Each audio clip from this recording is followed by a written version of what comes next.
Welcome friends. तो आज की इस वीडियो में हम डिस्कस करेंगे आपका यहाँ पे फिजियोलॉजी के important one liners for INACT November. So without wasting any time let us start. तो सबसे पहले यहाँ पे हम देखेंगे आपका यहाँ पे जनरल फिजियोलॉजी। ठीक है, तो पहला आपका वन लाइनर क्या है कि यहाँ पे जो रेस्टिंग मेम्ब्रेन पोटेंशियल होती है वो कितनी होती है, तो वो हो जाएगी आपका यहाँ पे -70 मिलीवोल्ट। और यही न्यूरॉन का भी यहाँ पे रेस्टिंग मेम्ब्रेन पोटेंशियल होता है, जिसको मेंटेन कौन करता है, तो इसको मेंटेन किया जाता है सोडियम पोटेशियम यहाँ पे ATPase के द्वारा। ठीक है, तो रेस्टिंग मेम्ब्रेन पोटेंशियल कितना होता है -70 मिलीवोल्ट, और इसको मेंटेन कौन करता है, सोडियम पोटेशियम ATPase। अगर हम बात करें यहाँ पे सोडियम ATPase जो पंप होता है वो क्या करते हैं, यहाँ पे 3 सोडियम को यहाँ पे बाहर फेंकते हैं। तो यहाँ पे देखिए ये सोडियम सेल के अंदर है, ठीक है, कार्डियक सेल है।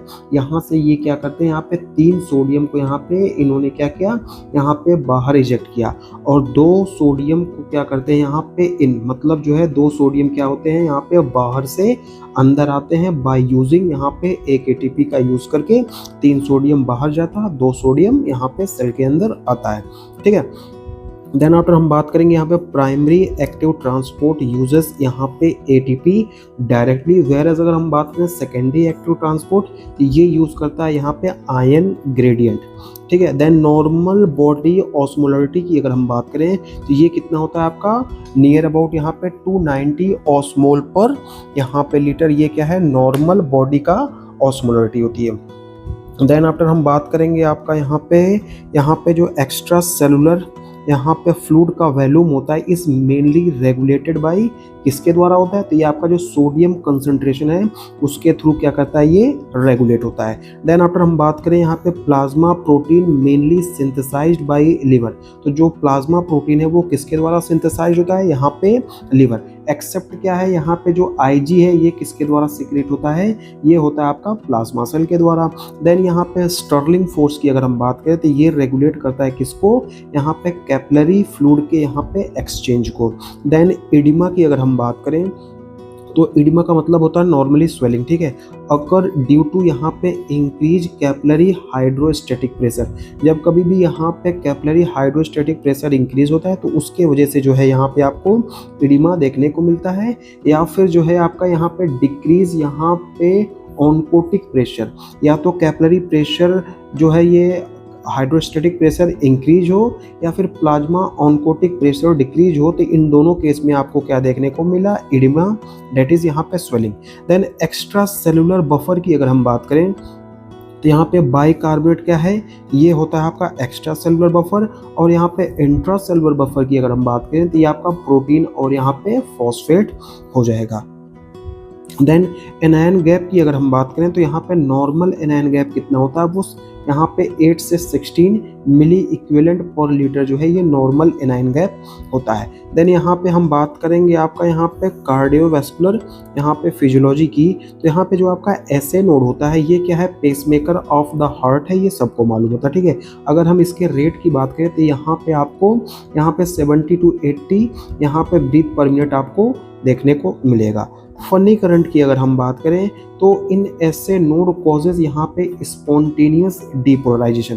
तो फनी करंट क्या करता है, ऐसे नोड में क्या करता है, स्पॉन्टेनियस डीपोलराइजेशन को ये कॉज करता है। देन कार्डियक आउटपुट की अगर हम बात करें तो यहाँ पे heart rate into stroke volume, इसको ही हम क्या बोलते हैं यहाँ पे कार्डियक आउटपुट। देन यहाँ पे फ्रैंक स्टर्लिंग लॉ की अगर हम बात करें, इस केस में आपका इंक्रीज हो जाएगा क्या, यहाँ पे वेनस रिटर्न, उसके वजह से क्या हो जाएगा, यहाँ पे स्ट्रोक वॉल्यूम जो है वो आपकी बढ़ जाएगी। यहाँ पे S1 is due to closure of AV valve, मतलब जो S1 साउंड आपका होता है वो जब आपका AV वॉल्व क्लोज होता है तब आपको सुनाई देती है, और S2 जो साउंड होता है ये क्लोज होता है जब हमारा सेमी ल्यूनर वॉल्व, तब आपको ये सुनाई देती है। बैरो रिसेप्टर रिफ्लेक्स की बात करें जो कि मेंटेन्स यहाँ पे शॉर्ट टर्म BP कंट्रोल को ये मेंटेन करता है। मीन आर्टेरियल प्रेशर जिसको हम शॉर्ट फॉर्म में MAP बोलते हैं, इसको बोलते हैं यहाँ पे डायसिस्टोलिक प्लस 1/3 यहाँ पे पल्स प्रेशर, इसको हम बोलते हैं मीन आर्टेरियल प्रेशर। प्रीलोड की अगर हम बात करें तो ये इंडिकेट करता है इन डायसिस्टोलिक वॉल्यूम, और आफ्टर लोड क्या इंडिकेट करता है यहाँ पे आर्टेरियल प्रेशर को। देन कोरोनरी ब्लड फ्लो की बात करें तो यहाँ पे अकर मेनली ड्यूरिंग यहाँ पे डायसिस्टोल में, ना कि यहाँ पे सिस्टोल में। देन आफ्टर हम बात करेंगे आपका यहाँ पे इजेक्शन फ्रैक्शन, तो यहाँ पे हो जाएगा आपका एस वी अपॉन यहाँ पे E D V. S V का मतलब होता है यहाँ पे स्ट्रोक वॉल्यूम अपॉन यहाँ पे इन डायसिस्टोलिक वॉल्यूम इनटू 100। ये क्या है, नॉर्मली जो है आपका यहाँ पे 60% के आसपास आता है। यहाँ पे देखिए आपको यहाँ पे ये स्ट्रोक वॉल्यूम है और ये क्या है, इन डायसिस्टोलिक वॉल्यूम है। अब ये इंडिकेट है किसका, यहाँ पे Frank Starling law of heart. यहाँ पे देखिए इस कंडीशन पे क्या है, नॉर्मल रेंज है, स्ट्रोक वॉल्यूम इंक्रीज विथ यहाँ पे इन डायसिस्टोलिक वॉल्यूम, मतलब यहाँ पे जो आपका स्ट्रोक वॉल्यूम धीरे धीरे बढ़ रहा है विथ यहाँ पे जैसे जैसे आपका इन डायसिस्टोलिक वॉल्यूम बढ़ रहा है। लेकिन यहाँ पे क्या है, ये मैक्सिमम आ गया है कैपेसिटी पे, जो कि यहाँ पे produce stroke volume. Then after हम बात करेंगे यहाँ पे रेस्पिरेटरी फिजियोलॉजी की। अगर हम बात करें यहाँ पे टाइडल वॉल्यूम की, यहाँ पे जो टाइडल वॉल्यूम है वो कितना होता है, यहाँ पे आपका 500 ml। टाइडल वॉल्यूम मतलब एक नॉर्मल इंस्पायरेशन हो या फिर नॉर्मल एक्सपायरेशन हो, तो उसमें जितना एयर हम जो है लेते हैं या फिर जो है जितना एयर को हम एक्सेल आउट करते हैं, तो उस कंडीशन को हम बोलते हैं यहाँ पे टाइडल वॉल्यूम, और वो कितना 500 ml होती है। डेड स्पेस की अगर हम बात करें तो ये जो है आपका 150 ml है। डेड स्पेस वो एयर की वॉल्यूम होती है जो कि हमारे लंग्स में ऑलवेज प्रेजेंट होती है, वो कभी ख़त्म नहीं होती, चाहे वो आप यहाँ पे कितना भी फोर्स लगा लें वो उतनी ही रिमेन रहती है। वाइटल कैपेसिटी की बात करें तो यहाँ पे inspiratory reserve volume, tidal volume और एक्सपायरेटरी रिजर्व वॉल्यूम, ये तीनों का समेशन क्या कहलाता है, यहाँ पे वाइटल कैपेसिटी। सर्फेक्टेंट की अगर हम बात करें तो ये प्रोड्यूस होता है यहाँ पे टाइप 2 निमोसाइट्स। कब, यहाँ पे जो है जो प्रेगनेंसी का यहाँ पे 24 वीक स्टार्ट होता है उसके बाद से। और सर्फेक्टेंट क्या करता है, ये रिड्यूस करता है किसको, यहाँ पे सरफेस टेंशन, और इसके वजह से ये प्रिवेंट करता है किसको, यहाँ पे एल्वेलर कोलैप्स को। हेल्डन इफेक्ट की बात करें तो यहाँ पे जो ऑक्सीजन है वो बाइंड टू यहाँ पे हीमोग्लोबिन और प्रमोट करती है किसको, यहाँ पे CO2 रिलीज को। बोहर इफेक्ट की अगर हम बात करें तो इस कंडीशन पे आपको इंक्रीज लेवल ऑफ CO2 या फिर जो है डिक्रीज लेवल ऑफ pH, इसके वजह से क्या हो जाएगा, यहाँ पे O2 की अनलोडिंग हो जाएगी और ग्राफ आपको यहाँ पे राइट शिफ्ट देखने को मिलेगा। नॉर्मल आर्टेरियल पार्शियल प्रेशर कितना होता है, वो 95 mmHg, और पार्शियल प्रेशर ऑफ CO2 कितना होता है, यहाँ पे 40 mmHg होता है। देन आफ्टर हम बात करेंगे यहाँ पे हाइपोक्सिक हाइपोक्सिया।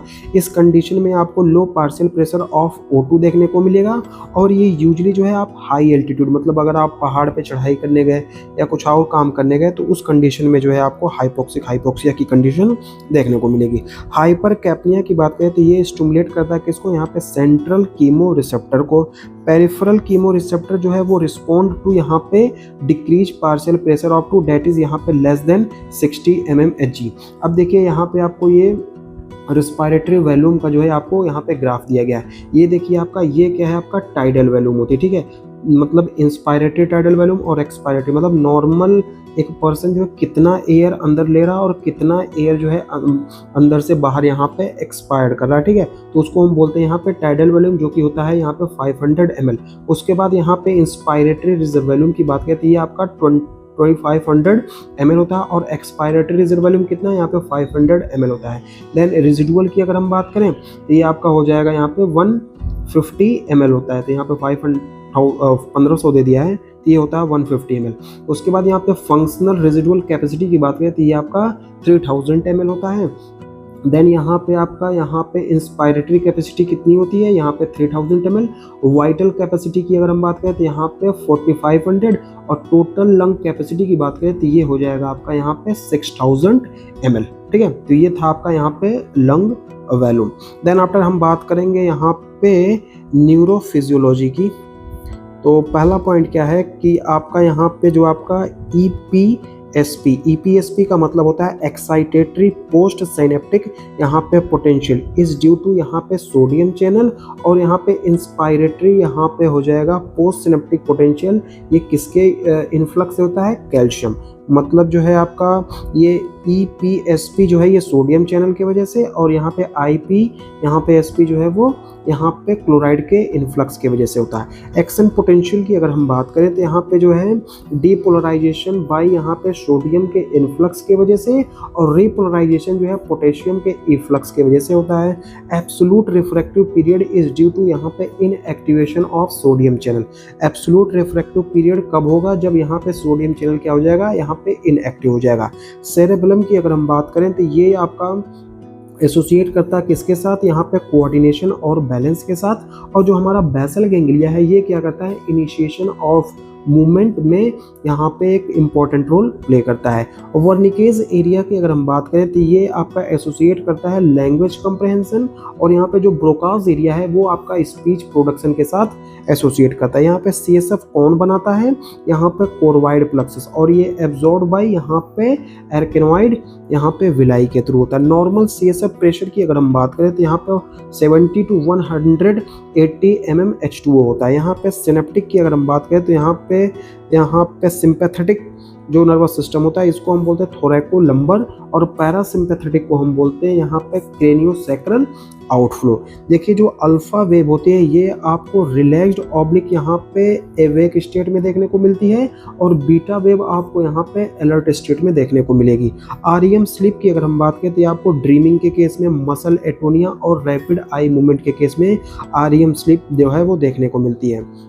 देन आफ्टर हम बात करेंगे यहाँ पे गैस्ट्रो इंटेस्टाइनल फिजियोलॉजी। गैस्ट्रिन की अगर हम बात करें तो ये जो है आपका इंक्रीज यहाँ पे एसिड सिक्रीशन एंड यहाँ पे आपका म्यूकोसल ग्रोथ। देन सिक्रेटिन की अगर हम बात करें तो ये स्टिमुलेट करता है बाइकार्बोनेट सिक्रीशन फ्रॉम यहाँ पे पेनक्रियाज। सीसे की अगर हम बात करें कोलियोसिस्टोकाइनिन की बात करें तो ये क्या करता है? जो हमारा गाल ब्लैडर है इसको कॉन्ट्रैक्शन में हेल्प करता है, और यहाँ पे पैनक्रियाटिक एंजाइम के रिलीज में जो है ये हेल्प करता है। इंट्रिंसिक फैक्टर की बात करें तो यहाँ पे ये सीक्रेट होता है किसके द्वारा? जो हमारी पैराइटल सेल होती है उनके द्वारा, नीडेड फॉर यहाँ पे विटामिन B12 यहाँ पे एब्जॉर्प्शन। यहाँ पे स्लो वेव की बात करें generated by intrinsic cell of यहाँ पे कहाल, इंटेस्टाइनल सेल ऑफ कहाल।